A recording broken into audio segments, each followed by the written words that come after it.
What if everything you believe yourself to be is just a disguise? What if your personality, your choices, even your fears were programmed by a world that never truly saw you? In this video, you'll discover the 4 personality types according to Jung, not as labels, but as maps to the deepest and most forgotten corners of your soul.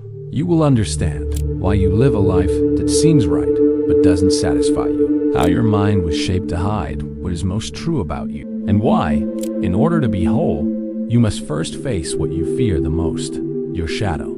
If you have the courage to cross this mirror, stay with me. The dive begins now. If topics like psychology, philosophy, and the darkness of the human soul interest you, subscribe to the channel now.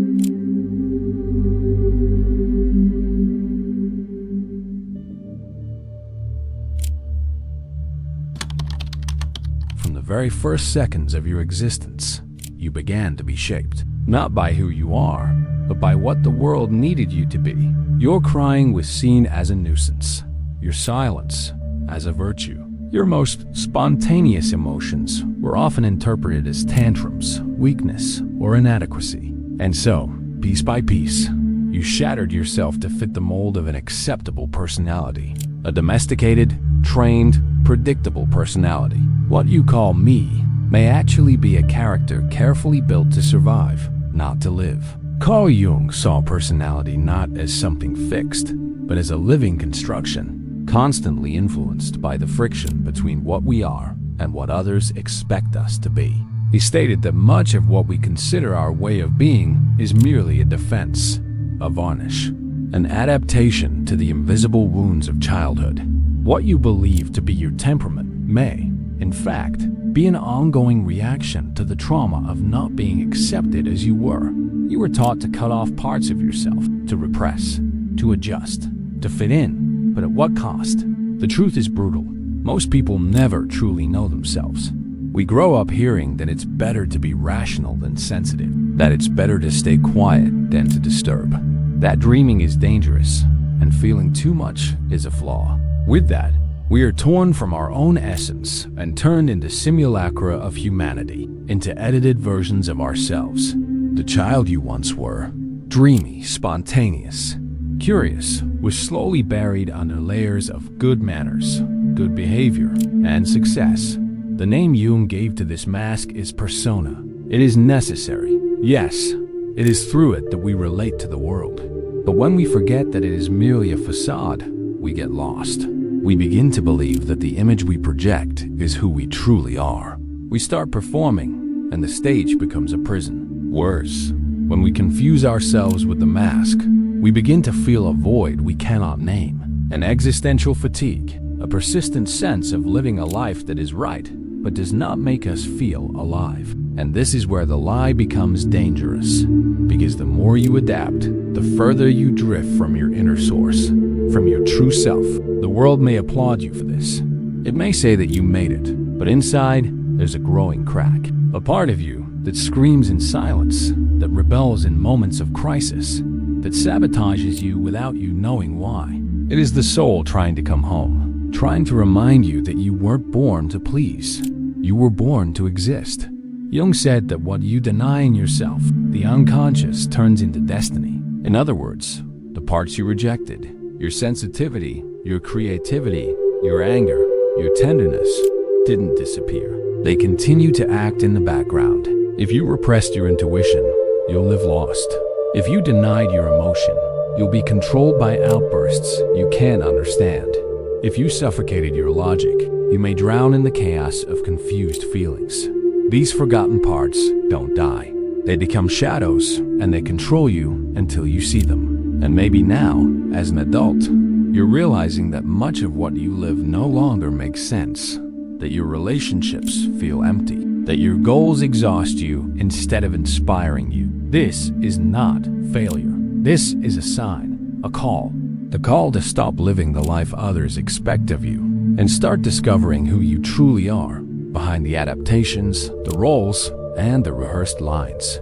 It's time to ask yourself with courage, who did I have to abandon to become who I am? That question is the beginning of rupture, of deconstruction, of return. And it hurts, because it requires you to look back and see how much you got lost in the process of being accepted. But it is also liberating because it reveals that you are not condemned to live as you are. Your essence is still there. Wounded, perhaps. Forgotten, certainly, but alive. Waiting for you. Waiting for the moment when you finally stop pretending and begin truly to exist.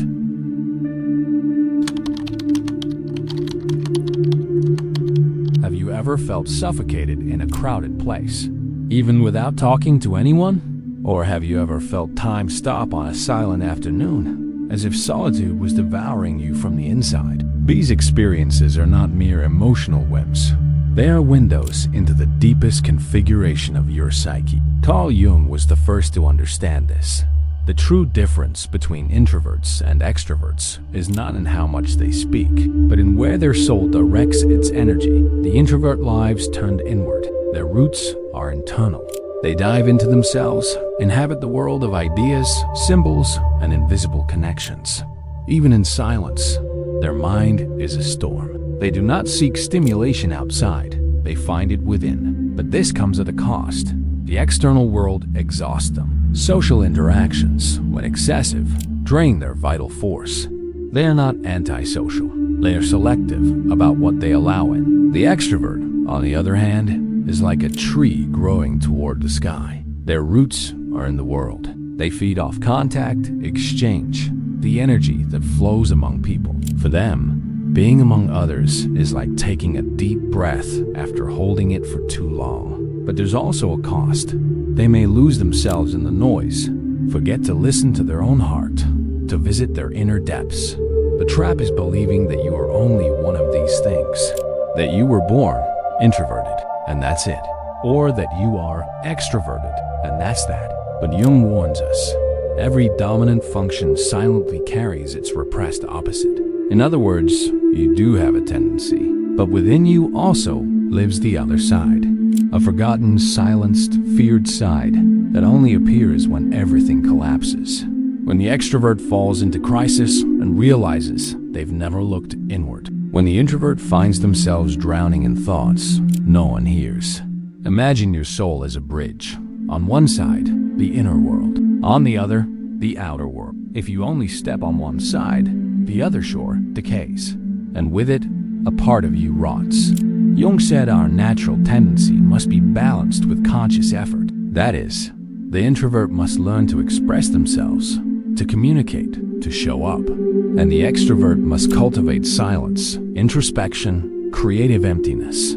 But here's the problem. Society does not want bridges. It wants stereotypes. If you say you are introverted, they immediately label you antisocial, insecure, weird. If you say you are extroverted, they brand you superficial, loud, empty. These caricatures suffocate the complexity of the human soul. They force you to live inside a cartoon, an idea that is not yours. And the result?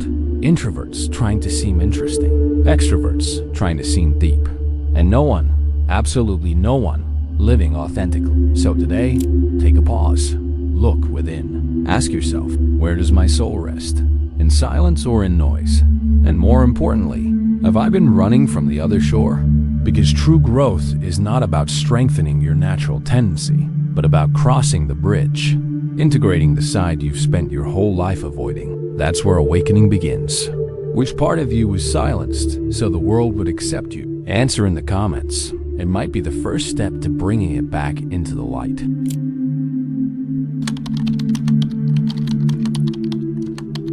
Imagine your mind as a house with 4 rooms.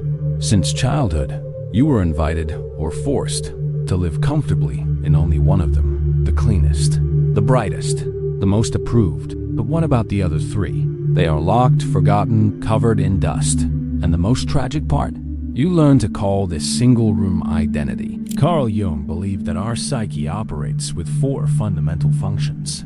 4 lenses through which we interpret the world: thinking, feeling, sensation, and intuition. Each of these functions is like an internal language, a unique way of processing reality.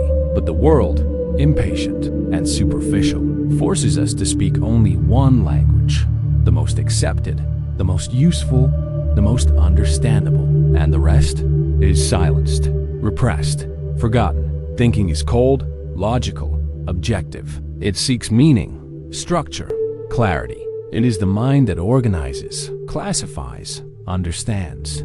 People with this dominant function see the world as a problem to be solved. But this analytical power becomes a prison when feelings appear, because there is no algorithm that can decode the chaos of the human heart. Feeling, on the other hand, is warm, moral, subjective. It judges not by facts, but by values. It seeks harmony, connection, empathy. Those who operate with feeling perceive the environment with their whole body. They feel before they understand, but they suffer deeply in cold and logical environments, as if they were breathing underwater. Sensation is concrete, immediate, physical. It anchors itself in the five senses. It is what is here, now, tangible. These people are practical, realistic, methodical, but they can become prisoners of the present, unable to dream of what is not yet. Intuition is abstract, symbolic, invisible. It sniffs out what is behind the appearance, sees what no one else sees. It lives in a constant state of premonition. But those who live so much in the world of ideas sometimes lose touch with reality, forget the bills, ignore the body, abandon the now. These four functions, according to Jung, do not live alone. Each one can manifest with an introverted or extroverted attitude, generating 8 basic configurations of the human soul. You can be an introverted thinker, immersed in internal logic, or an extroverted intuitive, hunting for meanings in the world. You can be an extroverted sensory type, practical and active, or an introverted feeling type, deeply attuned to the subtlest emotions. But here is the secret. You are not just your dominant function. Your mind is like an orchestra, and almost always, only one instrument is playing louder. The rest is muffled, forgotten, and the price of that is imbalance. A thinker who despises feeling loses the ability to connect. An intuitive who ignores sensation lives in the air without ground.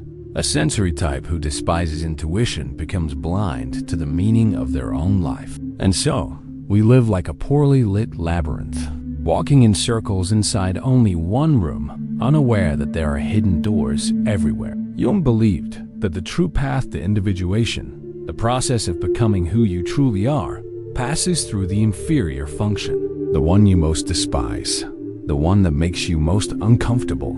It is in that dark room where the key resides, the key to your wholeness. But to reach it, courage is required. Courage to open the door you locked years ago, to talk to the part of you that was exiled, and to recognize that your dominant function is not a crown, it is a crutch. And that psychological balance only emerges when you let all your aspects sit at the table, even the ones you fear, even the ones you do not understand.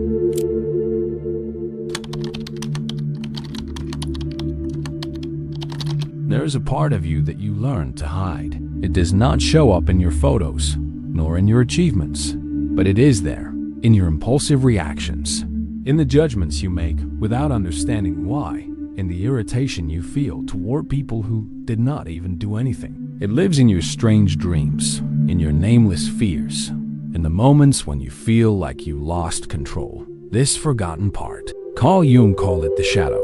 The shadow is not just what is bad in you. It is everything you rejected in order to become acceptable. Your sensitivity that was ridiculed, your anger that was punished, your intuition that was discredited, your light suffocated by shame. You did not hide it because you wanted to, but because you learned that in order to be loved, you had to be predictable.